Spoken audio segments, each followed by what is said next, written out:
গরম পড়ে গেছে মোটামুটি ভালোই। আর এখন সজনে ডাঁটা বেশ সুন্দর উঠেছে মার্কেটে, তো এখন সজনে ডাঁটা দিয়ে শুক্তো না খেলে হয়, তাই বানিয়ে ফেললাম শুক্তো। কি দিয়ে বানালাম? পেঁপে কাঁচকলা ছাড়াই লাউ লাউ দিয়ে বানিয়ে ফেললাম শুক্তো। তো কিভাবে বানালাম দেখো, সবজিগুলো সব কেটে নিলাম, কেটে ধুয়ে মুছ পরিষ্কার করে পাঁচ ফোড়ন তেজপাতা ফোড়ন দিয়ে সবজিগুলো দিলাম, একটু ভাজা ভাজা করে নিলাম।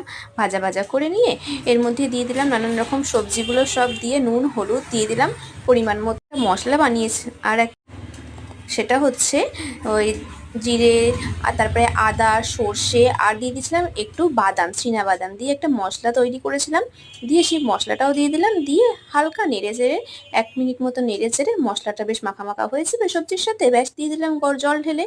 বেশ, এবার কি হবে না, বেশি করে একটু জল দিলাম, কারণ শুক্তোতে একটু জল না হলে ভালো লাগে না। তারপরে দিয়ে ফুটিয়ে নিলাম, আর এদিকে কিছু বড়ি নিয়ে ভেজে নিলাম। শুক্তোটা যখন হয়ে গেছে, সবজি সিদ্ধ হয়ে গেল, ব্যাস বড়িগুলো দিয়ে নামিয়ে নিলাম, হয়ে গেল।